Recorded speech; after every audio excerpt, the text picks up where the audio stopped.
గత కొన్ని రోజులుగా క్రికెట్‌కు దూరంగా ఉన్న యంగ్ బ్యాటర్ ఇషాన్ కిషన్ దులీప్ ట్రోఫీలో తాను ఆడిన తొలి మ్యాచ్‌లోనే శతకం బాదేశాడు. ఇండియా సి తరపున బరిలోకి దిగిన అతడు ఇండియా బిపై వన్డే తరహాలో చెలరేగిపోయి బ్యాటింగ్ చేశాడు. 126 బంతుల్లో 111 రన్స్ సాధించాడు. ఫలితంగా తొలి రోజు ఆట ముగిసే సమయానికి ఇండియా సి ఏకంగా 357 పరుగులు చేసి 5 వికెట్లతో నిలిచింది. ఇండియా డితో జరుగుతున్న మ్యాచ్లో ఇండియా ఏ 8 వికెట్ల నష్టానికి 288 పరుగులైతే చేసింది. అయితే ఏడాదికి పైగా విరామం తర్వాత ఫస్ట్ క్లాస్ క్రికెట్లోకి రీ ఎంట్రీ ఇచ్చిన team India young batter Ishan Kishan సెంచరీతో చెలరేగిపోయాడు. అనంతపురంలో జరుగుతున్న దులీప్ ట్రోఫీ రెండో రౌండ్ మ్యాచ్లో అతడు ఇండియా సి తరపున ఆడాడు.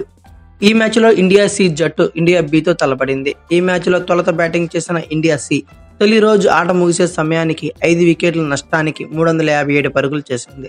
సెంచరీతో చెలరేగిన ఇషాన్ కిషన్ టాప్ స్కోరర్గా నిలిచాడు. వాస్తవానికి ఇషాన్ కిషన్ దులీప్ ట్రోఫీ కోసం ఎంపిక చేసిన జట్లలో ఇండియా డి తరపున చోటు దక్కించుకున్నాడు. గాయం కారణంగా తొలి 2 మ్యాచ్లకు దూరమయ్యాడు. కానీ ఇండియా డిలోకి సంజు శాంసన్ చేర్చడంతో అతన్ని ఇండియా సి జట్టుకి మార్చాల్సి వచ్చింది. గాయం నుంచి కోలుకున్న ఇషాన్ కిషన్ అనంతపురం వేదికగా మొదటి రోజు ప్రారంభమైన మ్యాచ్లో బరిలోకి దిగాడు. ఐపీఎల్ 2024 తర్వాత బీసీసీఐ సెంట్రల్ కాంట్రాక్ట్ కోల్పోయిన ఇషాన్ కిషన్ అంతేకాకుండా టీమిండియా కూడా దూరమయ్యాడు. ఇక భారత క్రికెట్ జట్టులో చోటు సంపాదించుకోవాలంటే డొమెస్టిక్ క్రికెట్ ఆడాల్సిందని ఇటీవల బీసీసీఐ రూల్ విధించింది. దీంతో ఇషాన్ కిషన్ దులీప్ ట్రోఫీకి రీ ఎంట్రీ ఇచ్చాడు. ఈ మ్యాచ్లో ఇండియా సి జట్టు 97 పరుగులు 2 వికెట్లతో ఉన్న దశలో ఇషాన్ కిషన్ క్రీజులోకి వచ్చాడు. వచ్చి రాగానే బాదుడే మొదలుపెట్టాడు. మరో బ్యాటర్ బాబా ఇంద్రజిత్తో కలిసి కీలక భాగస్వామ్యం నెలకొల్పాడు. ఎడాపెడా 4లు 6లతో దంచి కొట్టేశాడు. వన్డే తరహాలో బ్యాటింగ్ చేశాడు. ఈ క్రమంలోనే సెంచరీ కూడా పూర్తి చేసుకున్నాడు. ఇంద్రజిత్తో కలిసి 189 పరుగుల భారీ భాగస్వామ్యాన్ని నమోదు చేశాడు.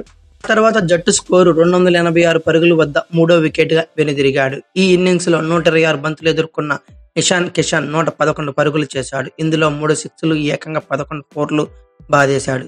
దీంతో టీమిండియా టెస్ట్ జట్టు రేసులో తాను ఉన్నానని బీసీసీఐకి సంకేతాలైతే పంపాడు.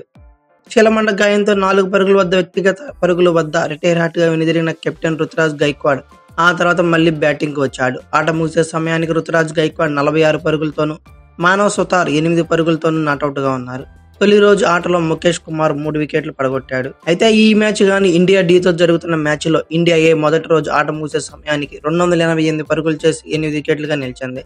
93 పరుగులకే 5 వికెట్లు కోల్పోయిన జట్టును 7వ స్థానంలో బ్యాటింగ్ వచ్చిన శామ్స్ ములాని జట్టును ఆదుకున్నాడు. తనుష్ కొటియాన్ని 53 పరుగులతోనూ కలిసి 91 పరుగుల భాగస్వామ్యం నమోదు చేశాడు. ప్రస్తుతం క్రీజులో శామ్స్ ములాని 88 పరుగులతోనూ ఖలీల్ అహ్మద్ 15 పరుగులతోనూ ఉన్నారు. చాలా రోజుల గ్యాప్ తర్వాత బ్యాట్ పట్టుకున్న ఇషాన్ కిషన్ సెంచరీతో అదరగొట్టడంతో దులీప్ ట్రోఫీలో భాగంగా India C versus India B match మధ్య జరుగుతున్న గూగుల్ ట్రెండ్స్ లో నిలిచింది. అయితే ఇలాంటి మరిన్ని లేటెస్ట్ అప్డేట్స్ కోసం నా ఛానల్ లైక్ చేసి సబ్స్క్రైబ్ చేసుకోండి. అలాగే పక్కనే ఉన్న బెల్ ఐకాన్ ఒకటి మాత్రం మర్చిపోకండి. Thank you for watching. Have a nice day.